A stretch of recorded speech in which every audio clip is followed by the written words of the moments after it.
নমস্কার বন্ধুরা, রিসেন্টলি আমি একটি ভিডিও গত 2 সপ্তাহ আগে দেখেছিলাম। ভিডিওটিতে একজন বাংলাদেশি ইন্ডিয়ায় এসে কাছে নাকি ট্যুর ভিসা রয়েছে, সেই ভিসা নিয়ে ইন্ডিয়াতে এসে ট্যুর করতে বা ঘুরতে। বর্তমানে এখানে সে নিজে কাজকর্ম করছে, প্রথম কথা। দ্বিতীয় কথা হচ্ছে তার নাকি আধার কার্ড হয়ে গেছে। 2 মাস আগে এসে এখানে কি করে আধার কার্ড হয়?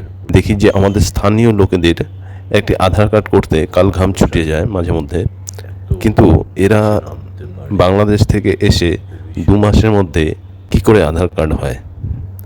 একজন জনহিতকারী ব্যক্তি এই ভিডিওটি করেছেন এবং তাকে হাতে নাতে ধরেছে। তিনি বাংলাদেশ থেকে এসেছেন 2 মাস আগে, তার আধার কার্ড হয়ে গেছে। কি করে হলো? বাংলাদেশ আমাদের ভারতীয় পণ্য বর্জিত করতে চায়, সেই দেশের মানুষ এখানে এসে কাজকর্ম করছে, এটা কী করে সম্ভব হয়? ভিডিওটি সম্পূর্ণ দেখুন, তাহলে বুঝতে পারবেন। আর তোমরা এখানে এসছো দাঁড়াও, এখানে দাঁড়াও। তুমি বলছো তুমি এসছো 2 মাস, তাই তো? 2 মাসের মধ্যে তোমার ভোটার কার্ড, আধার কার্ডটা হয়ে গেছে? আধার কার্ড করেছো? কিভাবে করলে আধার কার্ড? টাকা কত টাকা দিয়ে আধার কার্ড বানিয়েছো?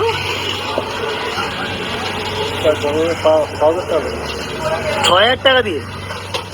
আর এখানে এসছো কতদিন হলো? 2 মাস। তা তোমাদের বাংলাদেশের লোকজন বলছে ইন্ডিয়ার জিনিস ব্যবহার করবো না, ইন্ডিয়াকে ভেঙে দাও, জ্বালিয়ে দাও, পুড়িয়ে দাও। তোমার তুমি এসছো কি ভিসা নিয়ে? তোমার ভিসা আছে, পাসপোর্ট আছে? কি ভিসা নিয়ে এসছো? মানে ট্যুরিস্ট ভিসা। তা ট্যুরিস্ট ভিসা নিয়ে এসে এখানে কাজকর্ম করছো, 3 মাসের ট্যুরিস্ট ভিসা নিয়ে সেখানে কাজকর্ম করছো। আধার কার্ডটা করলে কি করে? তুমি তো এদেশের লোকই নও, তো আধার কার্ড করলে কেন? কোনো রকম কোনো সমস্যা হয় তাই। আচ্ছা, আমি চেক করেছিলাম।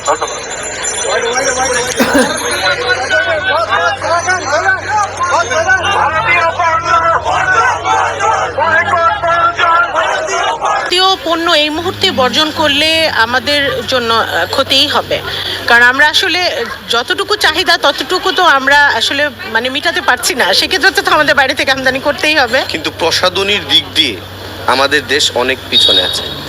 যেমন আপনি যে কোনো প্রসাধনী বাহ্যিকভাবে আমরা ব্যবহার করি, সেটা ম্যাক্সিমাম আমরা কিন্তু ইন্ডিয়ান কোয়ালিটিটাই কিন্তু আমরা আগে দেখি। আমরা ইচ্ছা করলে ইন্ডিয়াকে বাদ দিতে পারি না।